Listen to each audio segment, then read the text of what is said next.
Hi hello నమస్తే welcome to our channel. నేను మీ Charmi. Deputy CM Pawan Kalyan already 1 కోటి రూపాయలు అయితే అటు సీఎం రిలీఫ్ ఫండ్కి ఆయన సొంత డబ్బులు అయితే ఇవ్వడం జరిగింది. ఇక దానికి సంబంధించి అందరూ కూడా మీరు అదే ప్రభుత్వంలో ఉన్నారు, మీరు ఇవ్వాల్సిన అవసరం లేదు అని చెప్పినప్పటికీ కూడా ప్రజల కోసం నేను ఎప్పుడు ముందుంటాను అని చెప్పి ఆయన అయితే సొంత డబ్బులతోనే అన్నీ చేస్తూ ఉన్నారు.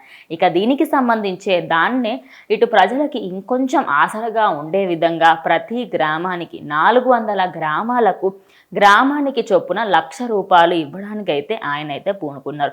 అది మొత్తం కాస్త 4 కోట్లు అవ్వబోతున్నాయట. అయితే 4 కోట్లు ఆయన ఇవ్వడానికి ముందుకు వస్తున్నారని ప్రకటించారు.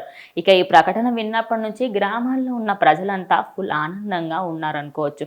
ఏదో ఆయన పిఠాపురంకే ఇస్తున్నారని కాదు, ఉన్న గ్రామాలన్నిటికీ, ఏపీలో ఉన్న గ్రామాలన్నిటికీ ఆయన అయితే గ్రామానికి చొప్పున ₹1,00,000 అయితే ఇవ్వబోతున్నారు.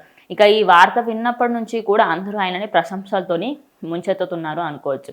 ఇక ఇటు వైఎస్ఆర్సీపీ పార్టీ వాళ్ళకైతే అసలు ఏం తప్పు తీయాలి అనే విధంగా దొరకట్లేదు. తప్పులు దొరకకపోవడంతో ఇంకా వాళ్ళు కూడా ఖామోషిగా అయిపోయారు అనుకోవచ్చు. ఇక ఆయన గ్రామాలకు సంబంధించి ఇంకా ముంపు ప్రాంతాల్లో ఉన్న వాటికి, అదేవిధంగా ఎవరెవరికైతే సహాయం కావాలో వాళ్ళందరికీ కూడా సహాయం చేసే విధంగా డిప్యూటీ సీఎం పవన్ కళ్యాణ్ అయితే ప్రతి దానికి ముందుకు వెళ్తున్నారు. ఈ డబ్బులు ఏవైతే ఉన్నాయో ఇవేదో అటు ఏపీ రాష్ట్రానికి సంబంధించి గవర్నమెంట్ డబ్బులు కాదు, ఆయన స్వతహా సినీ ఇండస్ట్రీలో ఆయన సొంతంగా సంపాదించిన డబ్బుల్లో నుంచి 4 కోట్లు ఆయన తీసి ప్రతి గ్రామానికి ₹1,00,000 చొప్పున అయితే ఇస్తున్నారు.